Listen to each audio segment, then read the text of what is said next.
Welcome to The Explainer. So today we are taking the ultimate road trip, and I want you to go ahead and strap yourself into the dashboard of our virtual time machine. We're setting the odometer to spin forward not 100 years, not 1,000, but exactly 1 billion years into the deep future of planet Earth. It's a journey of just unimaginable scale.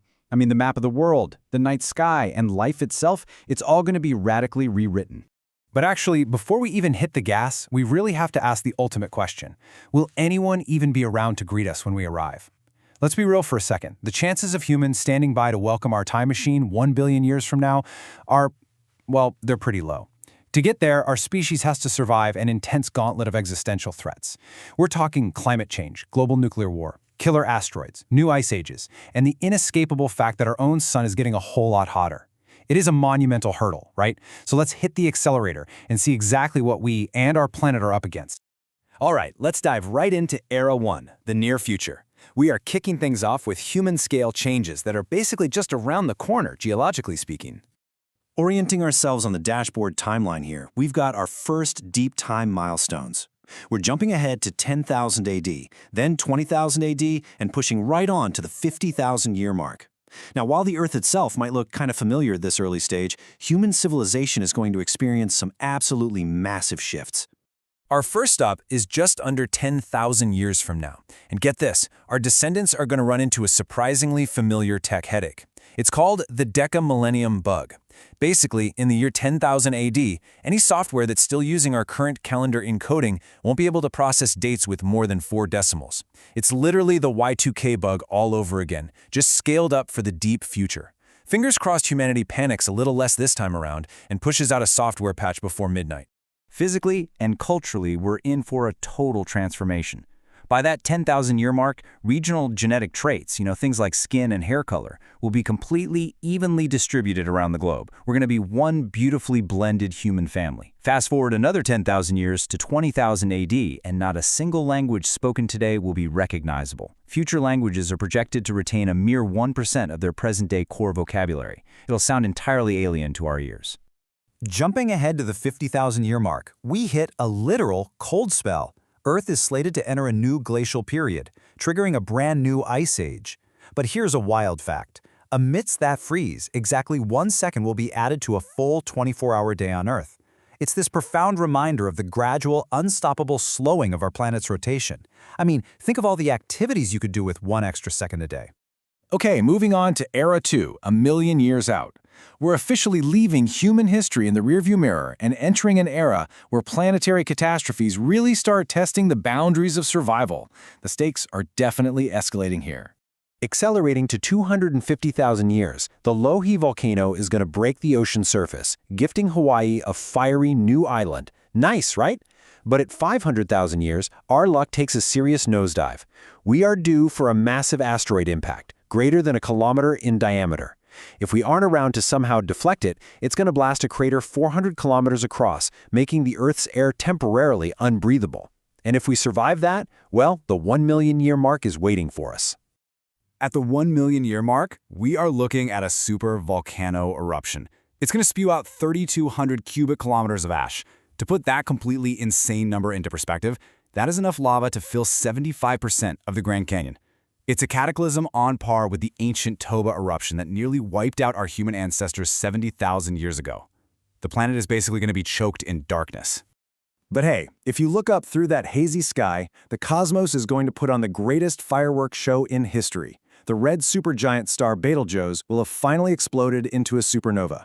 It will burn so incredibly bright that it'll be entirely visible from Earth, shining like a beacon right in the middle of the daytime sky. No telescope required. Pushing out to 2 million AD, we kind of have to wonder about us. If humanity has actually survived this cosmic gauntlet, we won't just be Earthlings anymore. We'll likely have sprawling settlements throughout the entire solar system. And because of the isolation of deep space, populations on different planets may have evolved into entirely new, distinct species, physically adapted to the gravity and atmospheres of their specific worlds. We'd be this wild, multiplanetary, multi-species family. Shifting gears into geological time, welcome to Era 3, the next Pangea. I need to prep you for this one because the Earth we're about to look at is completely unrecognizable from the globe sitting in your classroom today. Tracking these massive tectonic shifts at 10 million years, a huge chunk of East Africa violently breaks off, tearing open a brand new ocean basin. By 50 million years, Africa is going to bulldoze its way north and collide head-on with Eurasia. And by 250 million years, the continents fuse back together into one massive supercontinent, Pangaea Ultima. The map as we know it is completely redrawn. And as those continents shift, the relentless march of time is just going to erase our most beloved landmarks. Niagara Falls, eroded completely back into Lake Erie. The majestic Canadian and American Rockies, ground down to absolute dust. The Mediterranean Sea is crushed and closed off by new mountain ranges, and the Hawaiian Islands, even the new ones, will be slowly dragged down and sunken entirely below the water. The Earth is literally cleaning the slate. Now, around that 50 million year mark, while Africa is crushing into Eurasia to form a colossal new mountain range, one that'll likely have a peak towering way higher than Mount Everest, our planetary neighbors are having their own drama. Out in space, Mars is going to collide with its own moon. The spectacular result of that? Mars shatters the moon and develops a brilliant, shimmering ring system, just like Saturn's.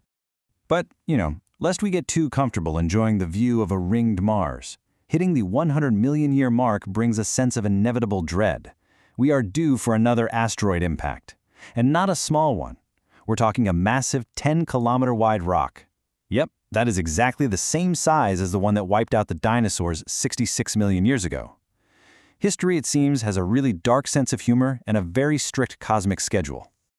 Let's move into the final era of this explainer. Era 4, the final boiling point. This is where cosmic inevitabilities bring a dramatic and honestly devastating end to the world as we know it. Checking the timeline here, between 400 and 500 million years, Pangaea Ultima breaks apart. Then, tragedy strikes. Between 500 and 600 million years, a gamma-ray burst from within 6,500 light-years of Earth is highly likely to hit us, totally shredding the ozone layer and triggering a horrific mass extinction. And at 600 million years, an eerie quiet falls over the sky. The moon will have drifted so far away from the Earth that total solar eclipses become mathematically impossible. We'll literally never see the sun completely blocked out again. By 800 million years, it's a grim four-step breakdown of our atmosphere. As the sun gets hotter, it actually halts plate tectonics. Step 1, carbon dioxide levels plummet. Step 2, because of that drop, photosynthesis grinds to a complete halt and plant life starves. Step 3, without plants, free oxygen and the ozone layer disappear entirely, which leads us to Step 4, complex life on Earth suffocates and dies. It's a sterile, breathless world. And when we finally reach our 1 billion year destination, the global average temperature will hit a staggering 47 degrees Celsius. That's roughly 116 degrees Fahrenheit. Just to put that into perspective, the global average today is around 15 degrees Celsius. So yeah, this is a planetary fever that simply cannot be broken. So, upon arrival in your time machine, this is the desolate reality of your 1 billion year future. The sun's luminosity has increased by 10%.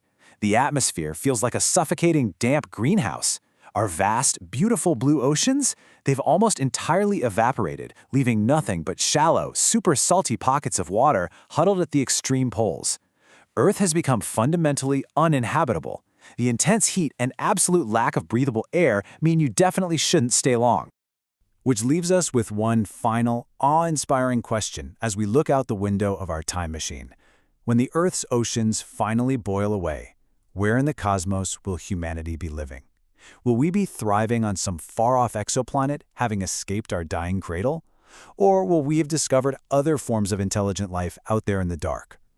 The Earth as we know it will be gone for sure, but the story of life in the universe, well, that might just be getting started. Keep wondering, keep learning, and hey, thank you so much for joining me on this incredible journey through time.